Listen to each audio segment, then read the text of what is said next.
여러분들 반갑습니다. 부동산 공시법을 담당하는 목회수입니다. 9월도 이제 막바지에 접어들어가고 있죠. 그죠? 여러분들 열공한다고 고생이 많습니다. 여러분들 같이 모의고사 해설 풀이를 한번 해보도록 하죠. 자, 1번으로 들어가 봅니다. 1번에 보면은 지목에 관한 설명으로 옳은 것은 이렇게 나와있죠. 출제위원이 시험 문제를 낼 때 지목은 90%는 옳은 것을 묻습니다. 틀린 것을 묻는 경우는 드물어요. 그러니까 1번에 보니까 물이 고이거나 상시적으로 물을 저장하고 있는 댐, 저수지, 소류지 등의 토지와 여기서 나누어야 돼요. 여기까지는 유지가 맞아요. 그죠? 그런데 연왕골 등을 재배하는 토지는 이래 놨죠. 여기는 답이 되죠. 그죠? 답. 유지가 X가 되는 겁니다. 1번은 X네요. 그죠? 2번에 유수를 이용한 요트장, 카누장은 채용용지냐 하천이냐 이 말이죠. 그죠? 하천이죠. 여러분들 카누 정도 타려면 하천에서 타야 되겠죠. 그죠? 3번입니다. 학교용지, 공원, 종교용지 등 다른 지목으로 된 토지에 있는 유적, 고적, 기념물 등을 보호하기 위해 구획된 토지는 사적지다. 사적지에서 제외한다. 제외죠. 그죠? 그 말은 학교 안의 문화재는 학교용지로, 그죠? 절 안의 문화재는 종교용지로, 종교용지. 사적지가 아니에요. 그죠?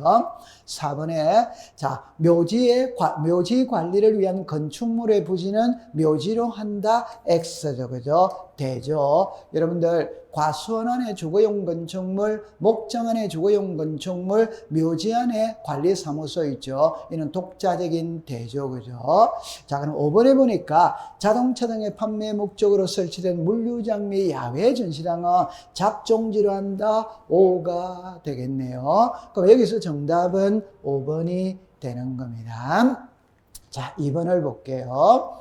토지의 표시에 관한 설명으로 틀린 것은 이렇게 묻고 있어요. 1번에 토지대장, 임야대장의 지목을 등록할 때는 코드번호와 명칭 그대로 등록한다. 5죠. 자, 우리가 알아야 될 거는 지목은 토지대장, 임야대장, 도면에만 등록을 하죠. 이때 토지대장, 임야대장에는 코드번호와 명칭을 그대로 쓰죠. 그런데 도면에는 부호로 썼죠. 부호. 여기서 두문자, 차문자가 나오죠.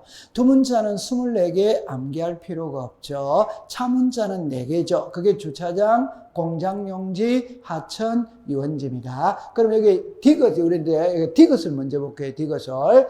지목이 공장용지인 경우에는 공으로 등록한다. X죠. 그죠? 공은 공원이죠. 그죠? 공장용지는 장이 되겠죠. 그래서 주차장, 공장용지, 하천, 유원지 이렇게 기억해 두면 됩니다. 그러면 디귿은 X가 되겠네요.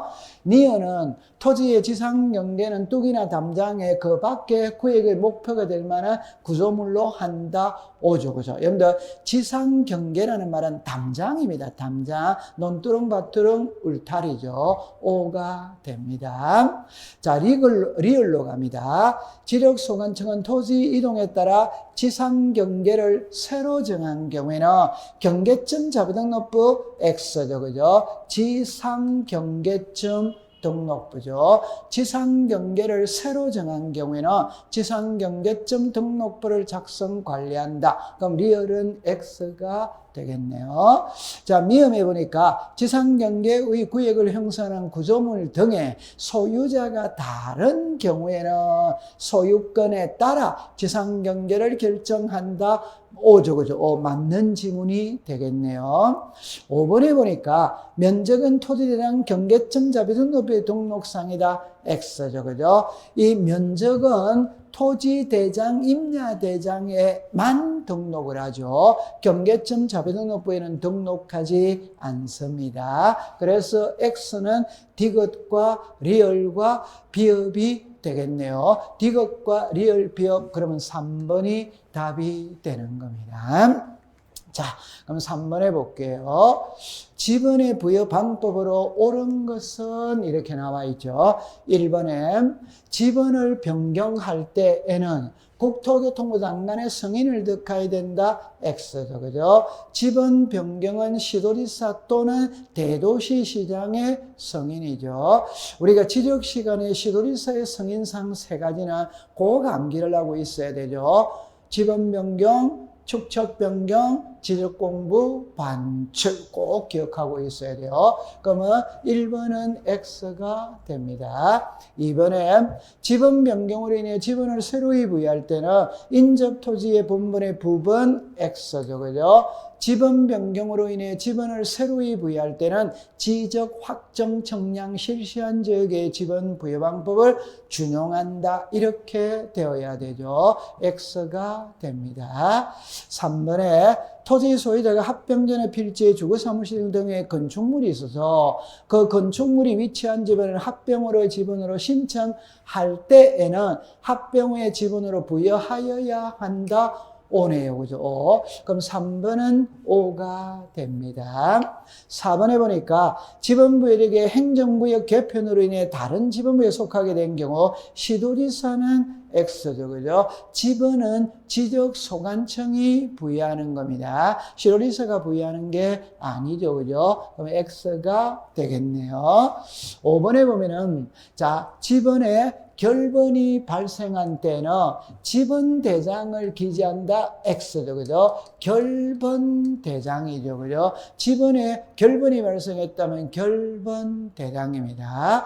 자, 지번을 여러분들 잠깐 한번 정리를 해본다면 토지 이동에 따라 지번을 부여하는 방법에는 네 가지가 있죠. 신규 등록, 등록 전환, 분할, 합병, 지적 확정, 청량 이렇게 나오죠. 여기서 키는 맨 마지막이죠. 그죠? 그래서 이 맨 마지막에 보면은 이 세 개가 키죠. 그죠? 지번 변경, 축척 변경, 행정구역의 개편으로 인해 지번을 새로이 부여할 때는 지적 확정, 청량 실시한 지역의 지번 부여 방법을 준용한다. 요렇게 기억해두면 되죠.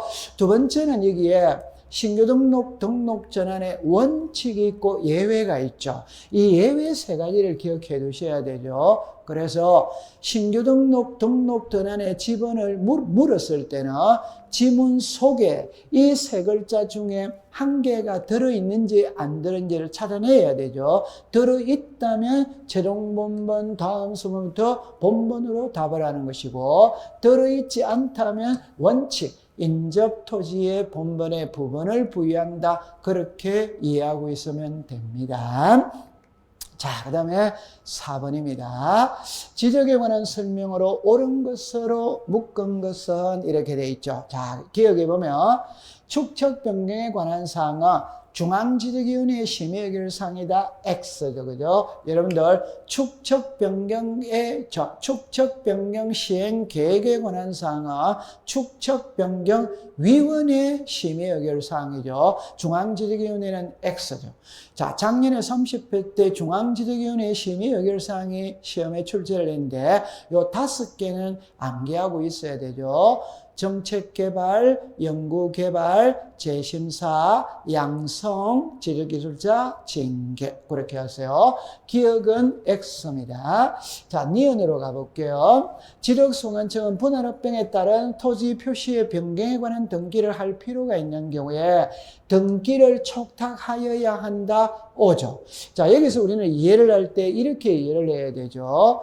토지 이동이 있다면 지적 공부를 정리하고 등기부와 일치시키기 위해서 등기 촉탁을 해야 되죠. 이때 토지 이동 중에 등기 촉탁 안 하는 거는 한 개밖에 없죠. 그게 신규 등록입니다. 분할합병은 당연히 등기 촉탁을 하는 겁니다. 자, 그 다음에 이번에 지적 공부를 열람하거나 그 등본을 발급받으려는 자는 해당 지적 소관청에 신청한다. O죠. 그죠? 그럼 여기서 여러분들 해독을 할 때 이 지적 공부는 종이를 말하는 겁니다. 해당 지적 소관청 O가 되겠네요.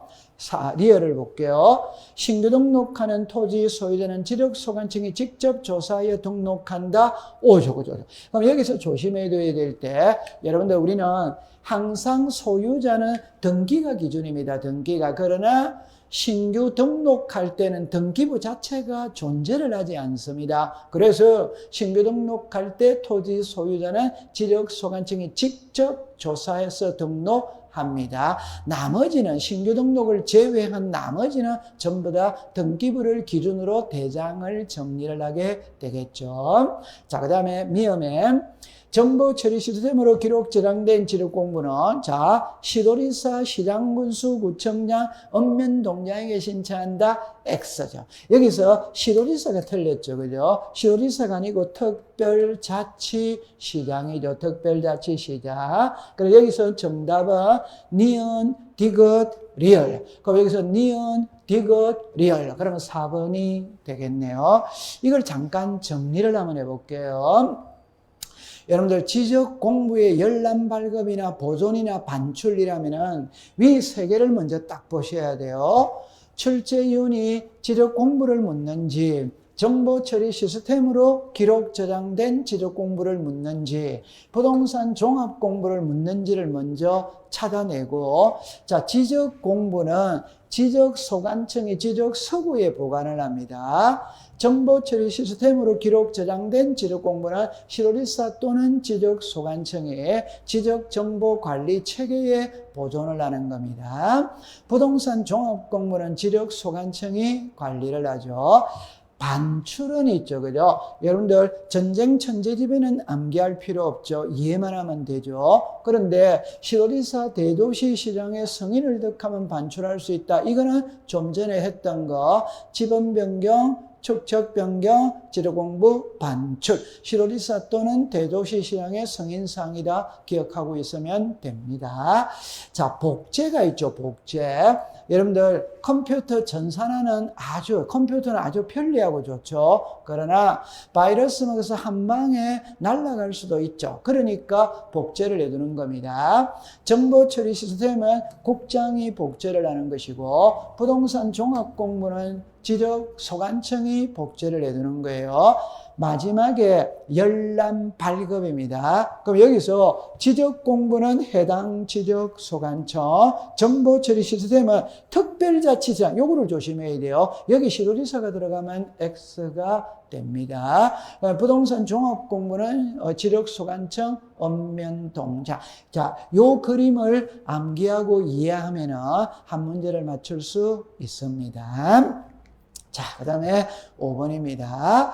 토지대장, 임야대장에 등록되는 사항으로만 묶은 것 일어났죠. 1번에 소유자, 오죠. 그죠? 그래서 우리가 소유자라는 말이 들어가면 성명, 주소, 주민등록번호, 소유자의 변경 원인, 변동 일자, 그걸까지 써야 되겠죠. 두 번째, 개별 공시지가 오죠. 그죠? 오.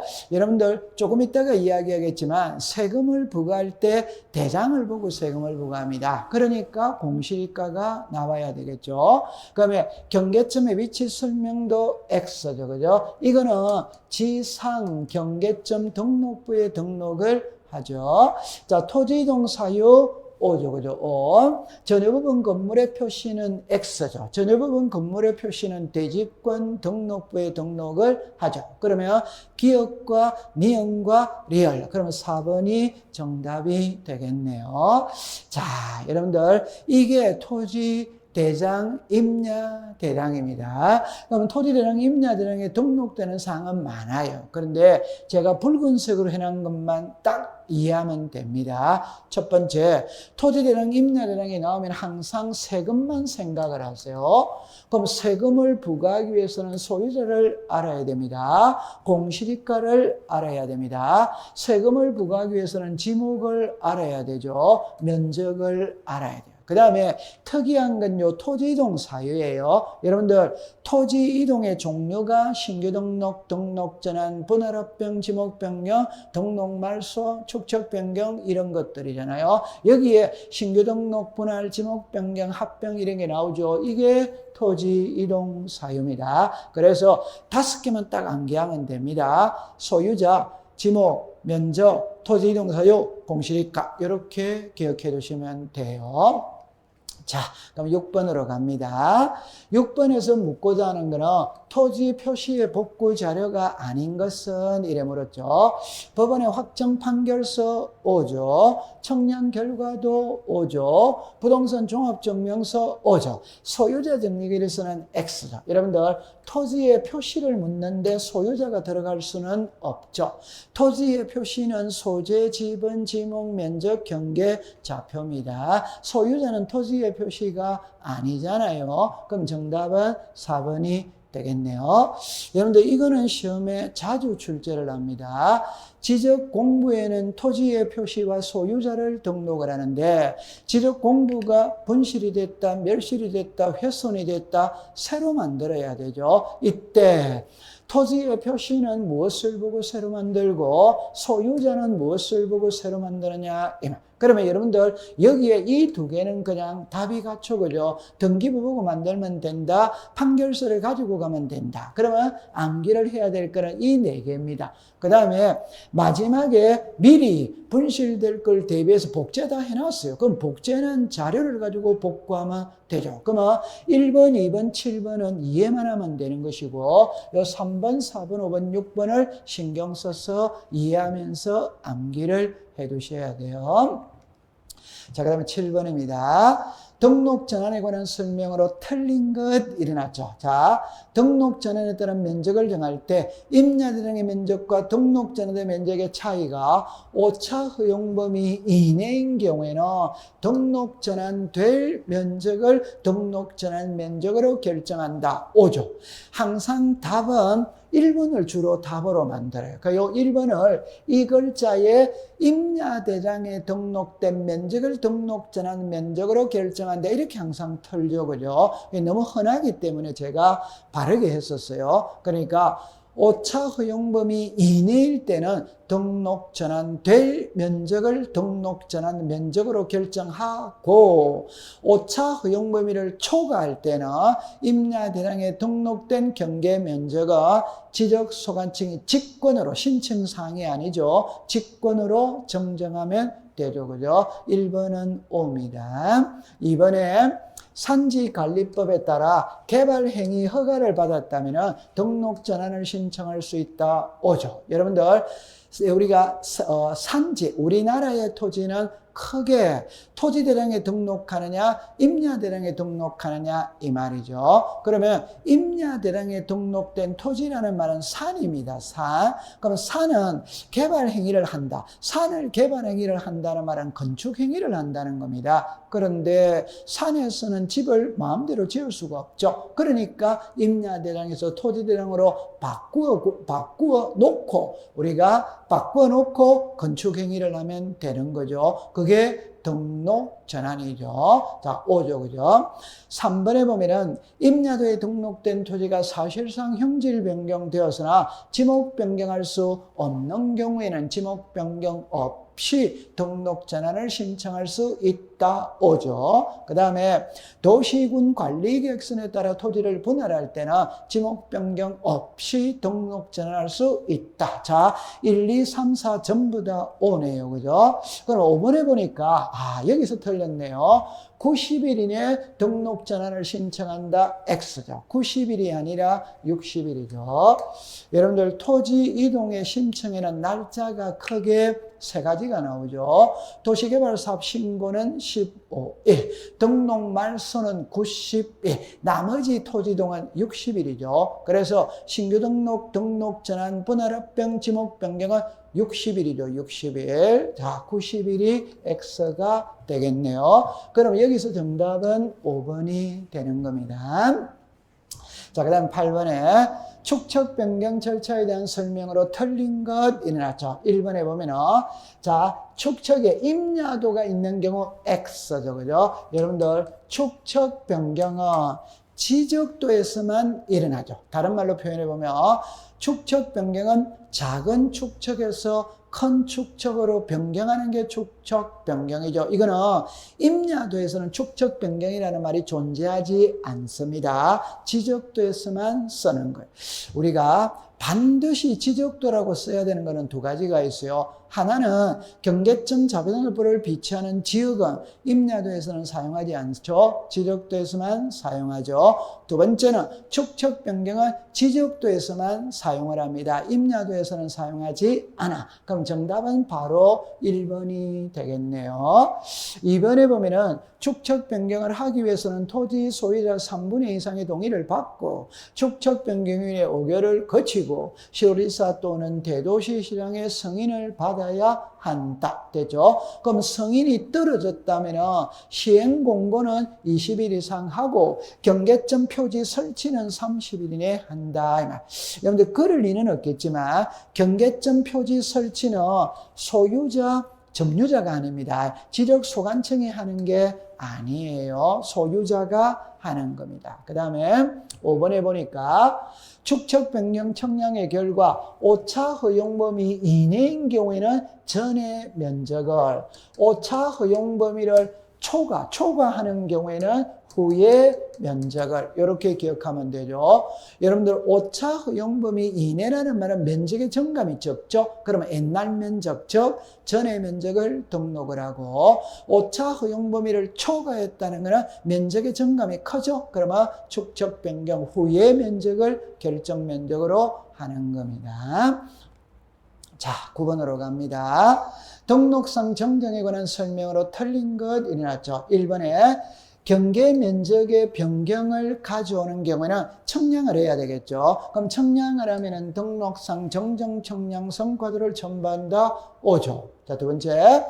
지적소관청이 지적청량 적부심사 의결서 사본을 송부받아 그 내용에 따라 지적공부의 경계를 정정하는 경우에 이해관계인이 있다면 이해관계인의 승낙서를 첨부해야 된다, 받아야 된다, 엑스도. 자, 여러분들 이거를 이해를 할 때 어떻게 이해를 해야 되느냐면 제가 이렇게 먼저 할게요. 우리는 지금 지적 문제를 풀고 있습니다. 등기 문제를 푸는 게 아니에요. 그러면 지적법과 등기법은 해결 방법이 다르다. 만약 등기법에서 있잖아요. 판결서를 가지고 등기를 신청해. 그러면 이해관계인이 있다면 이해관계인의 승낙서를 별도로 첨부하느냐 안 하느냐? 등기법에서는 합니다. 지적은 틀려요. 지적은. 그럼 만약에 우리가 지적은 토지의 표시에서 시작해서 토지의 표시에서 끝을 맺죠. 그럼 토지의 표시가 소재, 지분, 지목, 면적, 경계, 좌표잖아요. 이때 소재, 지분, 지목은 청량을 안 하죠. 여러분들 청량을 안 하면 이해관계인이라는 게 존재하지 않습니다. 그러나 청량을 하면 경계 면적이 변한다. 그 말은 청량의 결과 면적이 늘어날 수도 있고 줄어들 수 있다. 그 말은 우리 집의 면적이 늘어났다는 것은 옆집의 면적이 줄어드는 거예요. 그러면 이해관계인이 있죠. 그래서 항상 청량을 하면 분쟁이 발생할 소지가 있어요. 그래서 그 분쟁을 해결하기 위해서 만든 기구가 지적위원회죠. 그래서 우리가 지방지력위원회, 중앙지력위원회. 그래서 지적청량 적부심사 재심사. 자, 이렇게 되어졌죠. 그러면 자 보세요.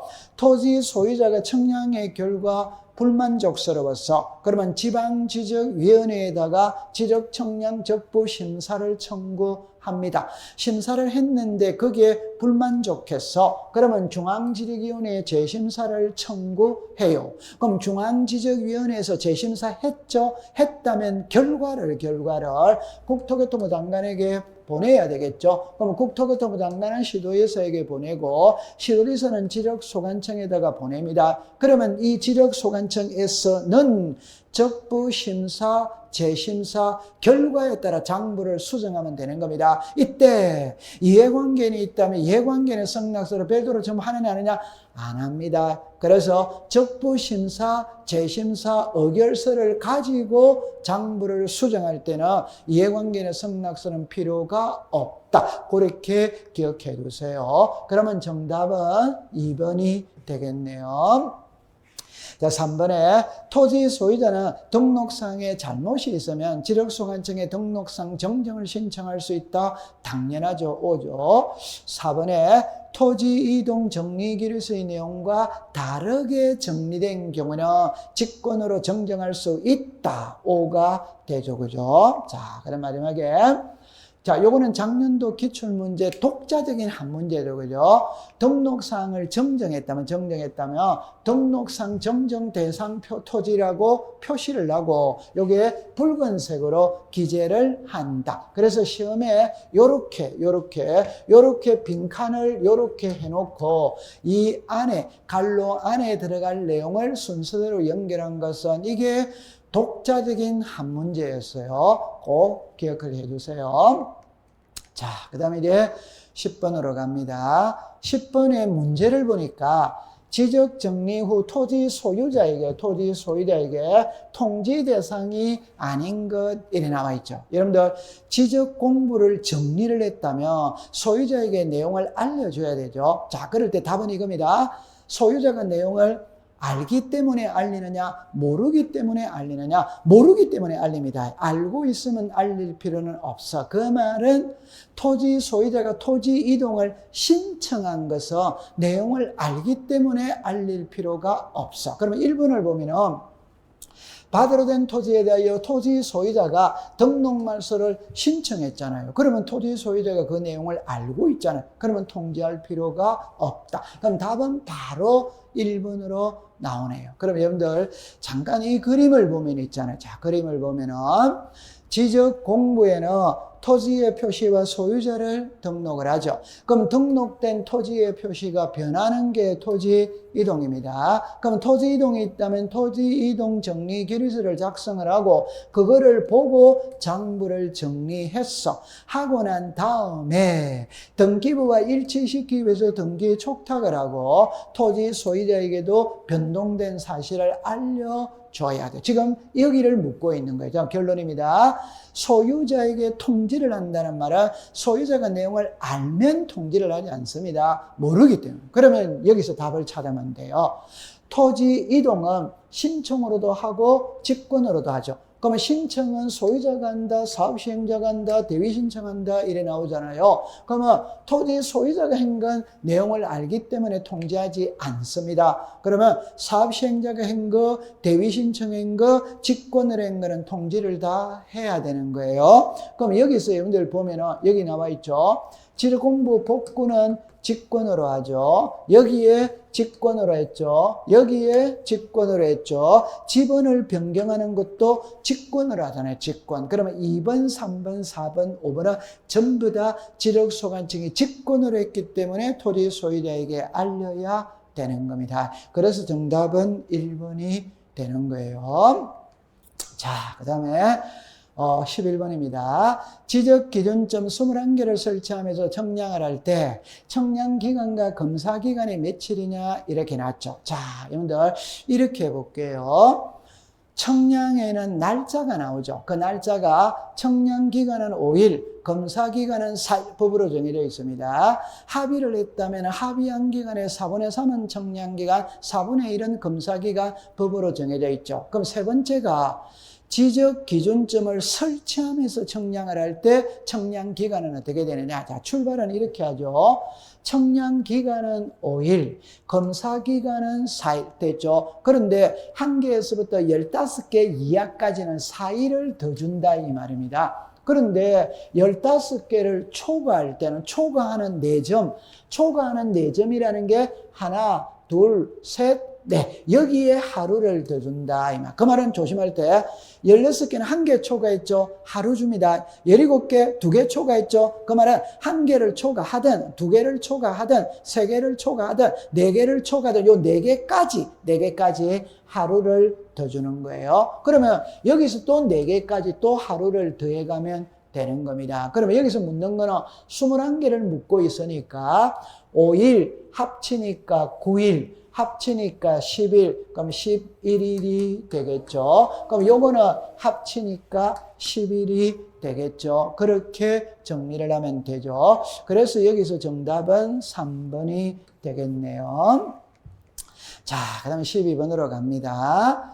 지적청량 적부 심사에 관한 설명으로 틀린 것 일어났어요. 1번에 토지 소유자 이해관계인은 지적청량 수행자가 관할 시도지사를 거쳐 지적청량 적부 심사를 청구할 수 있는 위원회는 지방지적위원회에다 오죠. 그죠? 자, 그 다음에 30일 이내에 회부하여야 한다. 오죠. 그죠? 자, 여기 보면 90일 이내 심의 의결해야 된다. X네요. 그죠? 심의 의결은 60일이죠. 60일. 90일이 아니죠. 자, 잠깐 정리를 해보면 이렇게 한번 정리를 해볼게요.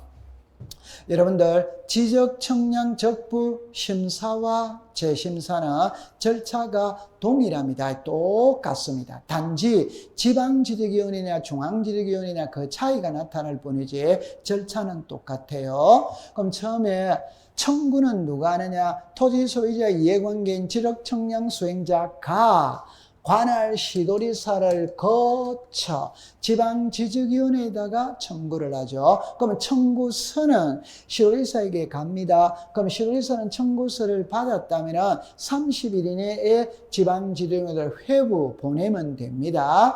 그럼 지방지적위원회에서는 회부 받은 날로부터 60일 이내에 심의 의결하면 돼. 근데 사안이 중대가 60일 가지고 부족하다면 30일을 넘지 않는 범위 내에서 한 번만 연장할 수 있어요. 그 다음에 심의 의결을 했다면 결과를 지체 없이 시도지사에게 송부하면 송부받은 시도지사는 송부받은 날로부터 7일 이내 청구인들에게 통지를 해주면 돼요. 그러면 이 사람들은 결과를 통지받았죠. 받았다면 결과에 만족하면 가만히 있으면 될 테고 불만족하면 재심사를 청구할 수 있죠. 이때 정답입니다. 90일 이내 90일 해볼 때 우리가 결과를 통지받은 날부터 90일 이내에 국토교통부 장관을 거쳐 중앙지적위원회에 재심사를 청구할 수 있다. 이렇게 정리하면 됩니다. 작년도는 여기서 출제를 했었죠. 그죠? 자, 그럼 이제 등기 파트로 갔네요. 1번에 보면은 자, 등기 기록 및 부속 서류에 대한 설명으로 옳은 것은 일어났죠. 1번으로 갑니다. 등기소에 보관 중인 등기 신청 정보는 법관이 발부한 영장에 의하여 등기소 밖으로 옮기지 못한다. X죠. 자, 여러분들 관공서 안에 있는 작물은 관공서 밖으로 함부로 나갈 수 없어요. 그러나 자, 이렇게 정리를 할 때 이렇게 해야 됩니다. 물을 때 출제위원이 등기부를 묻는지 신청 정보를 묻는지를 먼저 찾아야 돼요. 그 말은 등기부와 부속 서류는 전쟁 천재지변이 일어난 경우를 제외하고는 반출할 수 없죠. 그러나 신청 정보 기타 부속 서류는 법원의 명령 촉탁이 있거나 수사기관의 영장으로 반출할 수 있다. 그럼 여기는 없다 이랬으니까 이거는 틀린 지문이 되는 겁니다. 이번에 구분 건물 등기 기록의 표제부에 일동 건물을 두고 전유 부분에는 갑구, 얼구만 요게 틀렸죠. 전유 부분에도 표제부, 갑구, 얼구. 그러면 표제부가 빠졌기 때문에 X가 되죠. 자, 3번에 보니까 이것도 틀렸죠. 3번에 소재와 지분은 전유 부분 등기 기록 표제부에 한다. X죠. 여러분 소재와 지분은 일동이 하는 겁니다. 일동. 자, 그럼 정리를 딱 할 때 이렇게 하겠어요. 집합 건물 등기부는 표제부가 두 개입니다. 하나가 일동의 표제부가 있고 전유 부분에 표제부가 있어요. 그러면 그 일동과 전유 부분의 차이점이 시험에 출제를 하는 겁니다. 그럼 잠깐 그림으로 한번 본다면 이게 일동의 표제부입니다. 자, 보면 이제 이게 전유 부분의 표제부입니다. 그럼 여러분들 여기 노란 칸만 볼게요. 노란 칸만. 그럼 여기에 보면은 일동입니다. 소재, 지분, 건물의 명칭, 건물의 번호가 있죠. 그런데 한 장을 넘기니까 건물 번호는 있죠. 저 일동에는 소재, 지분, 건물의 명칭이 들어가는 거예요. 그러나 전유 부분에는 건물 번호만 쓰고 소재, 지분, 명칭은 들어가지 않는다. 그게 하나. 두 번째는 이제 아래 거를 보세요. 아래 거. 여기는 대리권의 목적인 토지의 표시죠. 여기는 대지권의 표시죠. 그 말은 대지권의 목적인 토지의 표시는 일동에다가 기록을 하고 대지권의 표시는 전유 부분에다가 기록한다. 이게 되어져 있어야 돼요. 자, 그렇게 기억해 두세요. 그 다음에 4번에 일동 건물을 구분한 건물의 경우에 일동 건물에 속하는 전부에 대하여 한 개의 등기 기록을 사용한다. 5조. 그럼 이게 정답이네요. 5번에 보면은 신청 정보와 첨부 정보는 영구 보존 X죠. 그죠? 이거는 5년 보존이죠. 그럼 여기서 우리가 써야 될 건 등기부죠. 그죠? 등기부. 즉, 등기부는 영원히 보존한다. 그러나 신청 정보와 첨부 정보는 5년 보존한다. 그렇게 기억해 두시면 됩니다. 자, 그 다음에 이제 14번입니다. 다음 중 단독 신청하는 등기가 아닌 것. 이 말은 공동 신청을 찾아라 이 뜻이죠. 1번에 보니까 신탁재산에 속하는 부동산의 신탁 등기는 수탁자가 단독 신청한다. 수탁자가 단독 신청하지 않으면 위탁자, 수익자가 대위 신청할 수 있다. 자, 이거는 단독 5조, 그죠? 두 번째, 공유물 분할 금지 약정의 변경 등기 일어났죠. 이거는 공동이죠, 그죠? 자, 여러분들이 있잖아요. 공유물이라는 말이 들어가면 공유자 전원이 가서야 됩니다. 그래서 지분이 많은 쪽이 있고 지분이 적은 쪽이 있죠. 많은 쪽이 권리자고 적은 쪽이 의무자죠. 이거는 공동 신청이 되는 겁니다. 답은 2번이네요. 3번에 보면은 회사 합병은 187조가 적용이 되죠. 그러니까 회사 합병은 등기 없어도 물건이 변하는 거예요. 제가 애들 때 이렇게 하죠. 종은행과 신한은행에 회사 합병을 했죠. 그러면 종은행 명의로 되어 있던 모든 부동산은 신한은행으로 자동으로 소유권이 넘어갑니다. 그 말은 등기 안에도 소유권은 넘어가는 거예요. 그래서 나중에 소유권이든 등기는 신한은행이 단독 신청한다 이 말이죠. 등기명인의 표시는 개명이죠. 개명은 계약이 아니죠. 단독이죠. 소유권 버리는 게 당연히 단독이죠. 그럼 정답은 2번이 되겠네요. 자, 여러분들 여기에 단독 신청하는 게 쭉 나와 있어요. 그 중에 제가 좀 전에 법인의 합병 이야기했죠. 신탁재산에 속하는 부동산을 신탁 등기했죠. 자, 여기서 중요한 건 8번입니다. 여러분들 가처분이 있고 가처분 명령이 있어요. 글자가 틀리는 겁니다. 가처분은 촉탁이죠. 그죠? 가등기 가처분 명령은 법원에서 가처분 명령서를 발부받아가 내가 간다는 겁니다. 법원에서 발부받은 명령서니까 판결서와 동일한 효력이 있어요. 그러니까 단독 신청입니다. 요거 기억해 두세요. 자, 그 다음에 15번입니다. 자, 여러분들 15번부터 시작을 하겠습니다. 자, 15번에 보면은 전자신청에 관한 설명으로 옳은 것은 이렇게 나와 있죠. 1번에 보니까 변호사, 법무사 아닌 자도 위임이 있으면 다른 사람을 위하여 대리하여 전자신청할 수 있다. X죠, 그죠? 우리나라 등기 신청의 방법에는 두 가지가 있죠. 하나가 방문 신청이고 하나가 전자 신청이죠. 이때 방문 신청할 때 대리는 제한이 없죠. 아무나 다 되는 겁니다. 그러나 전자 신청을 할 때는 자격자 대리인, 즉 변호사, 법무사만 대리인이 될 수 있죠. 1번은 X입니다. 2번에 보니까 전자 신청이고 인감증명을 제출하다가 공인인증서를 송신할 때 인감증명서 정보도 같이 송신한다. X죠. 자, 여러분들 인감이라는 말은 방문 신청에서만 사용하는 겁니다. 전자 신청에는 인감이라는 말이 존재하지 않아요. 왜? 인감을 제출하는 이유는 본인 여부를 확인합니다. 그러나 컴퓨터로 하는 모든 것은 공인인증을 받죠. 그죠? 공인인증을 받았다는 게 본인 여부가 확인이 된 겁니다. 그래서 전자신청에는 인감이라는 말이 없어요. 근데 하나 조심을 할 거는 전자신청에는 인감이 없어요. 그런데 전자신청을 하기 위해 사용자 등록을 할 때는 본인 여부 확인해야 되죠. 그때는 인감을 첨부합니다. 자, 3번에 보니까 전자신청에 대한 보정사항이 있는 경우 보정사유를 등록한 후 반드시 전자우편, 요 반드시가 틀렸죠. 여러분들 관공서에서 민원인에게 통지를 할 때는 방법은 다양해야 좋죠. 그거는 전화로 하든 팩스로 하든 우편으로 하든 인편으로 가서 하든 관계가 없어야 됩니다. 반드시 전자우편이라는 거는 X가 되죠. 그래서 4번에 보니까 사용자 등록의 유효기간이 이게 키입니다. 지난 경우에는 전자문서로 사용자 등록을 다시 할 수 있다. X입니다. 여러분들 사용자 등록의 유효기간은 3년이죠. 그러면 3년이 다가오는 3개월 전부터 연장이 돼요. 이 연장은 전자문서로 돼요. 그런데 기간을 경과해 버렸죠. 그러면 등기소에 직접 가서 사용자 등록을 처음부터 다시 해야 되는 겁니다. 그럼 4번도 X죠. 그럼 5번에 사용자 등록의 유효기간은 3년이다. O죠. 그럼 정답은 5번이 되겠네요. 자, 그럼 16번입니다.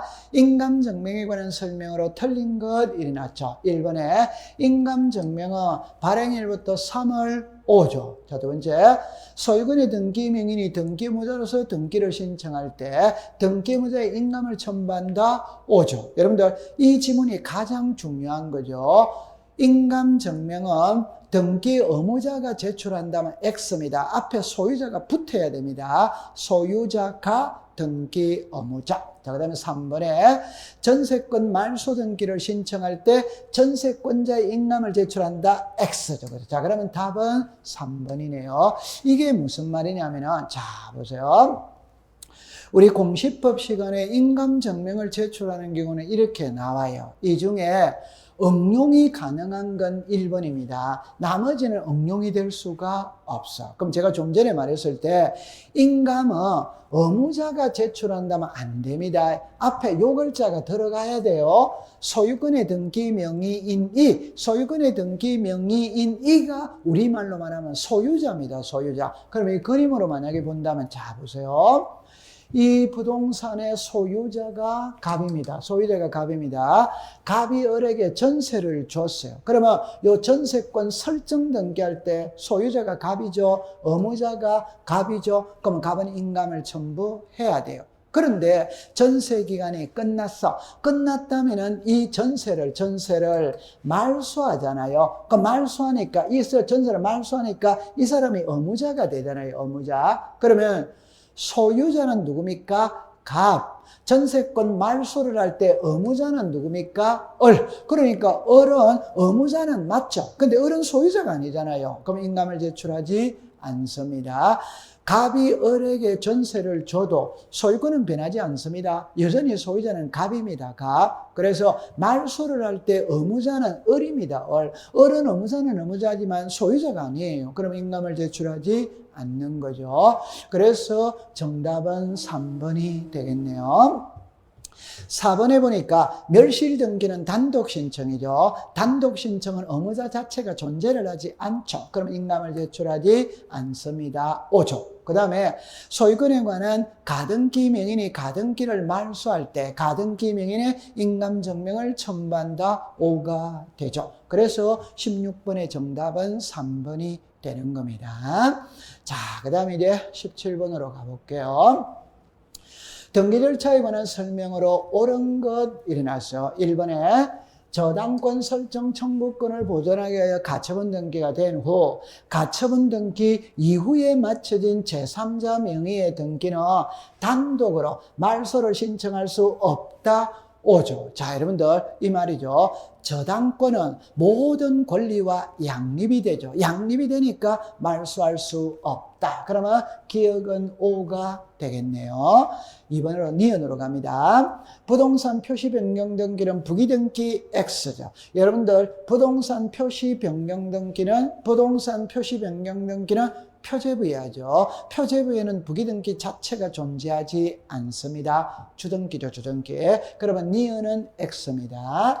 자, 그 다음에 전자신청을 취하할 때는 사용자 인정을 받지 않는다. 이게 X죠. 여러분들 전자신청할 때 사용자 인정을 받아야 됩니다. 취하를 할 때도 받아야 됩니다. 그럼 이거는 X가 되는 겁니다. 리얼에 가볼게요.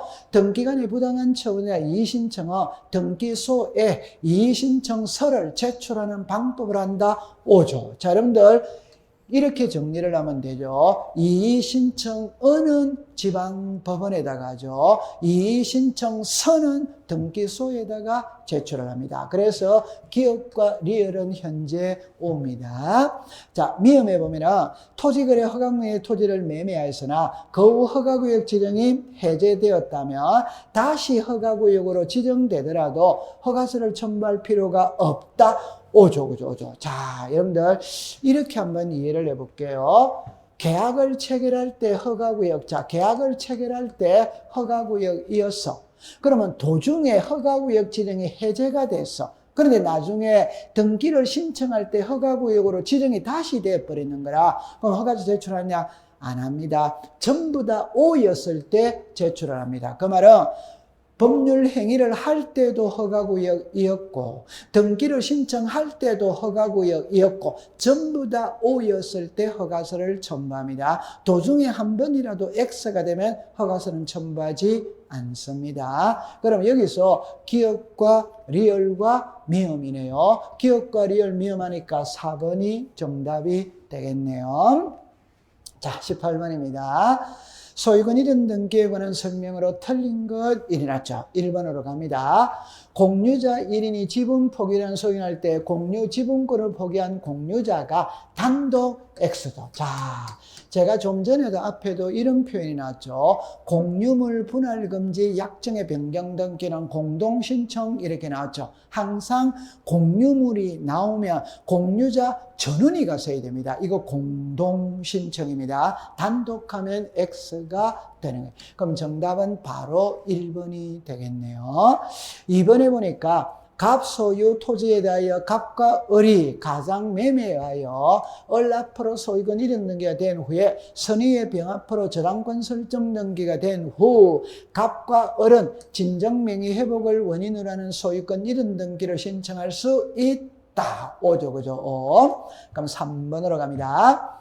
미등기 부동산이 특정 유전된 경우 유언집행자는 상속인 명의로 소유권 보존기를 거쳐 수정자에게는 소유권 이전 등기를 하여야 한다. 여러분들 이렇게 우리가 배웠어요. 답은 크게 두 가지죠. 유정은 등기된 부동산을 묻는지 미등기 부동산을 묻는지 그 다음에 특정 유정을 묻는지 포괄 유정을 묻는지 이게 나와야 되죠. 그죠?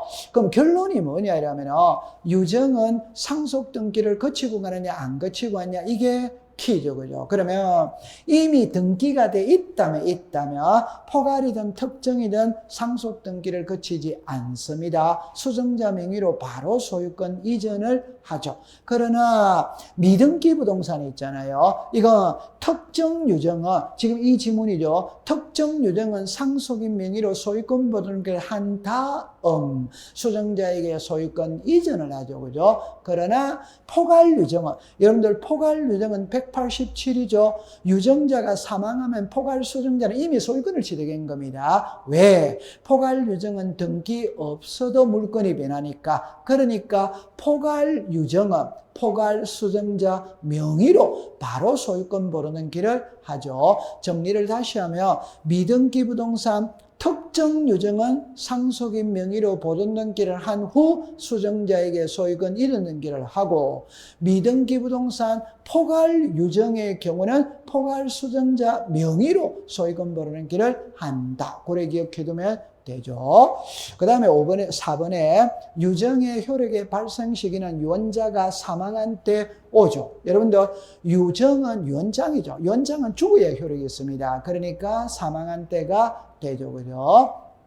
5번에 보니까 판결 등 매매 계약서가 아닌 때는 거래가액을 기록하지 않는다. 5조. 여러분들 거래가액은 2006년 1월 1일 이후 매매 계약서를 가지고 소유권 이전 등기를 신청할 때 거래가액을 등기합니다. 키는 매매 계약서를 가지고 와야 돼요. 그러면 매매 계약서가 아니면 거래가액은 등기하지 않습니다. 그럼 판결서는 매매 계약서가 아니잖아요. 그러면 거래가액을 등기하지 않죠. 자, 그래서 정답은 앞에서 1번이 정답이었어요. 자, 19번으로 갑니다.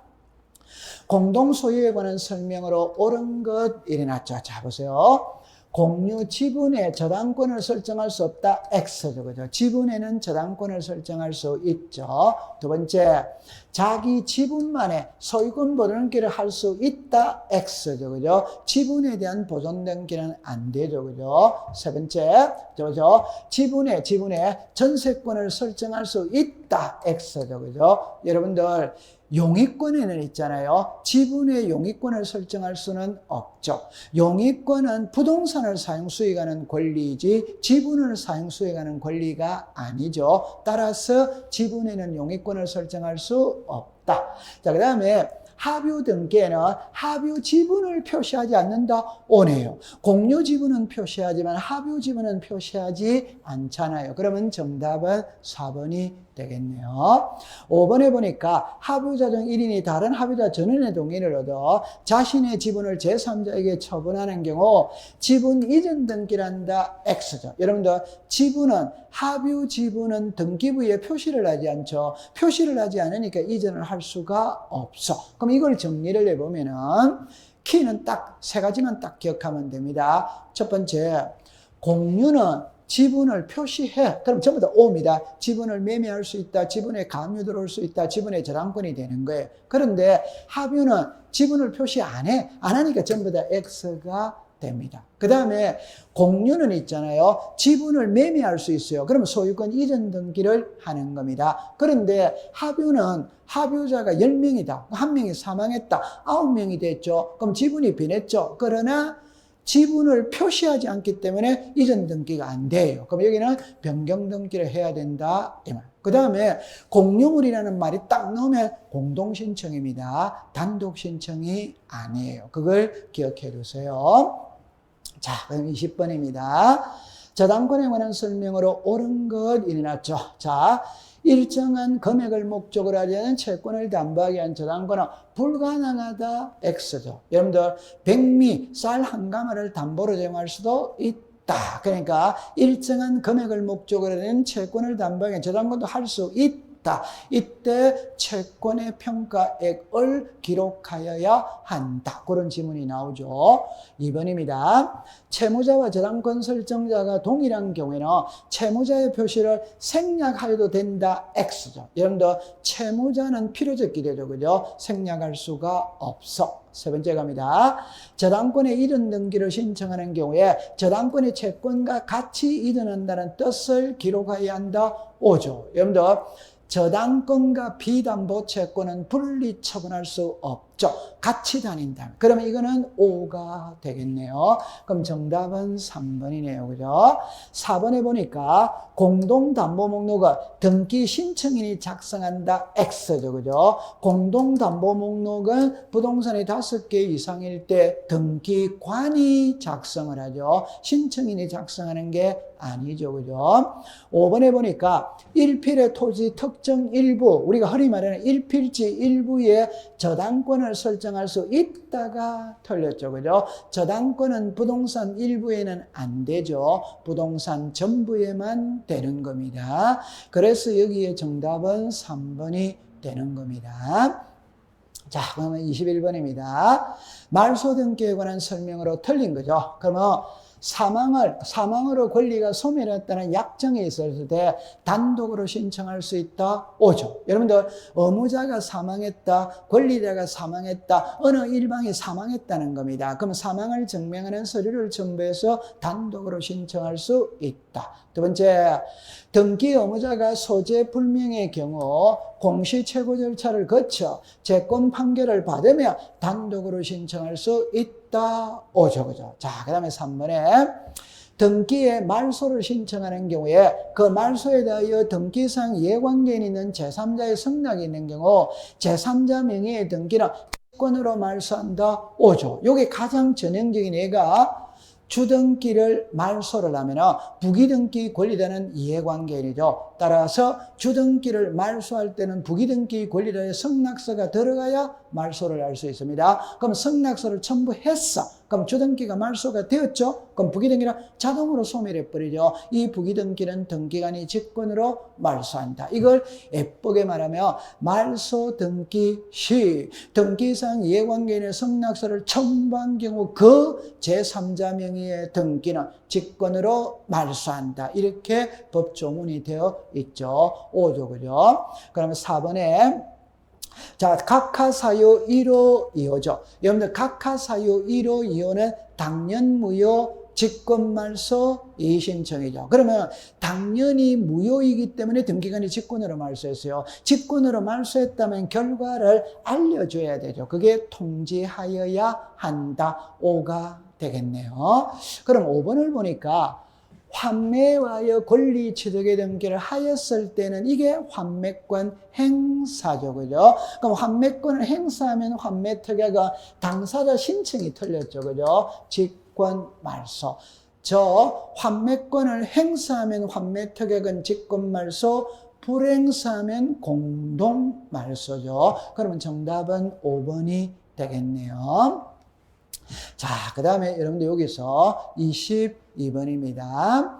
가등기 절차에 관한 설명으로 틀린 것 일어났죠. 1번에 보면 가등기 신청 시 그 가등기로 보존하려고 하는 권리를 신청 정보의 내용으로 제공해야 된다. 오, 당연한 거죠. 두 번째, 판결을 받았다면 단독으로 신청할 수 있다. 오. 자, 그럼 세 번째, 농지에 대한 농지 취득 자격 증명서는 첨부하지 않는다. 오. 자, 여기서 우리가 하나 알아야 될 게 토지 거래 허가서, 농지 취득 자격 증명서, 금인 거래 가액이죠. 거래 가액. 이걸 가등기 때 제출하느냐, 본등기 때 제출하느냐, 이걸 딱 암기를 하는 겁니다. 하나만 딱 기억하면 됩니다. 토지 거래 허가서는 가등기 때 제출을 합니다. 나머지는 본등기 때 제출을 해요. 여러분들 우리가 이렇게 이해를 해보죠. 자, 토지거래 허가서를 일단 포함을 시켜볼게요. 토지거래 허가서는 농지취득자격 증명서는 부동산 투기입니다. 부동산 투기는 소유권이 이전되어야 투기입니다. 그러면 가등기 때 소유권이 이전되느냐, 본등기 때 소유권이 이전되느냐, 본등기 때예요. 그러면 전부 다 본등기 때 제출해야 하는 겁니다. 그러나 이 토지거래 허가서는 가등기 때, 이때는 이해를 할 때 이렇게 하세요. 토지거래 허가구역이라는 표현은 부동산 투기를 강력하게 억제하겠다는 개념이에요. 그러니까 가등기 단계에서부터 억제하겠다. 그래서 가등기입니다. 그러면 결론은 토지거래 허가서는 가등기, 나머지는 본등기. 이렇게 이해하면 돼요.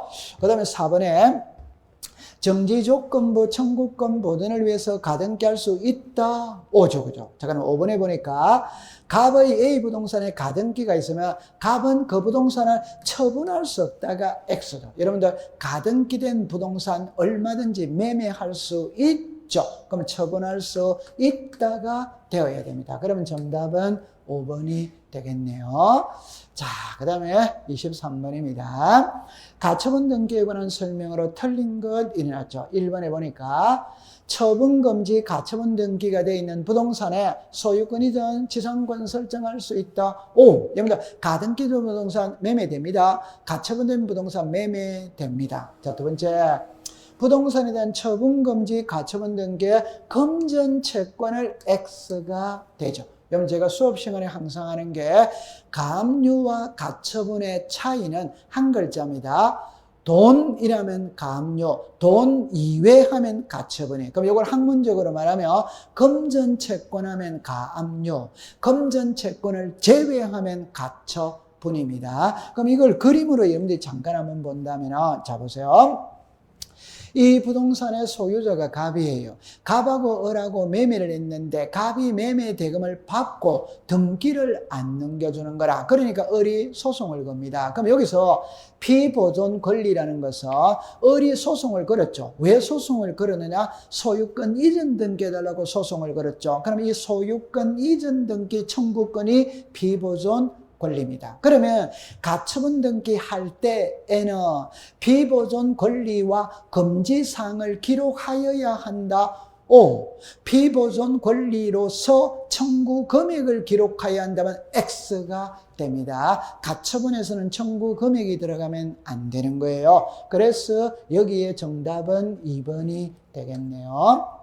3번에 가처분 채권자가 가처분 등기 후에 등기를 말소할 때 등기 원인은 가처분에 의한 실효 오죠, 그죠? 자, 그 다음에 4번에 가처분 등기. 그럼 여기서 키는 이거죠, 그죠?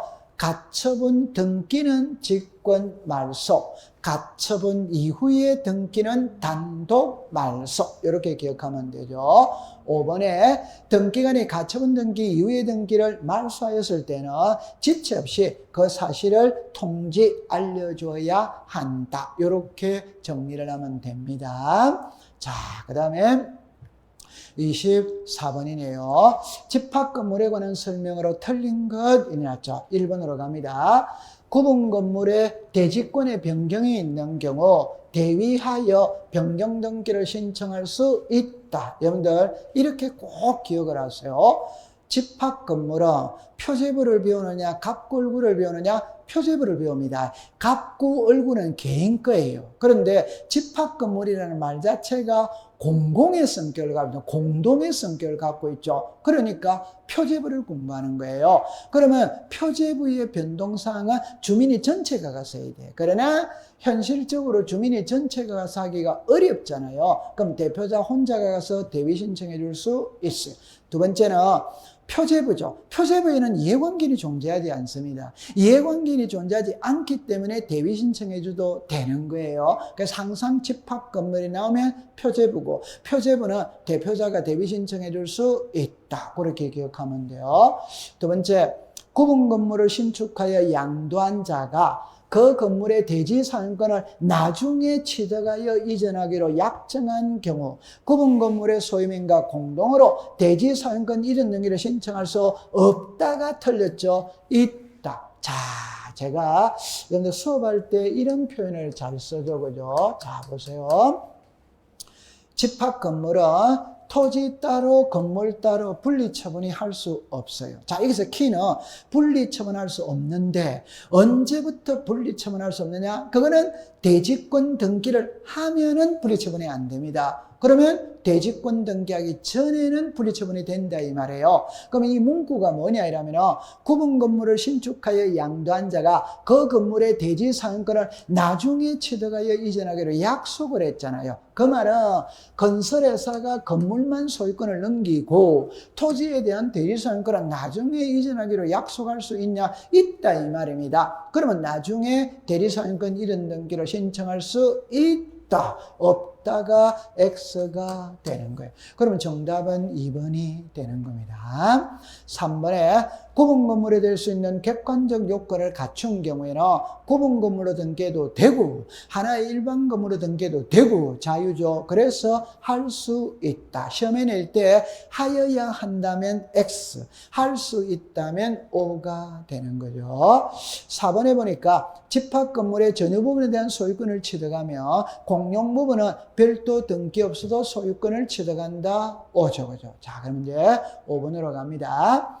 대지권 등기 후 건물 소유권에 관한 등기를 하였다면 그 등기는 건물에 한한다는 뜻의 부기 등기가 없으며 토지에 대해서도 동일한 효력이 있다. 오죠. 여러분들 이 질문은 있잖아요. 너무너무 간단한 겁니다. 자, 그럼 예를 들어 볼게요. 법 조문을 애매모호하게 써서 그런 거예요. 이게 너무 쉬운 말이에요. 그럼 답은 이겁니다. 집합 건물은 토지와 건물은 하나입니다. 그 말은 건물에 대한 효력은 토지에 자동으로 미치는 거예요. 그런데 건물에만 있다는 표시가 있어. 그러면 그 건물의 효력은 토지에 안 미치는 거지. 그런데 건물에만이라는 표시가 없어? 그러면 당연히 건물의 효력은 토지에 대해서도 동일한 효력이 있다 이 말입니다. 됐죠? 그래서 이 지문은 답으로 만드는 건 아니에요. 여러분들 건물하고 토지는 하나입니다. 그런데 건물에만 있다는 표시가 있다면 건물에만 효력이 있지. 그런데 건물에만이라는 표시가 없다면 건물에 대한 효력은 토지의 대지권에 자동적으로 미치는 거죠. 그렇게 기억해 두세요.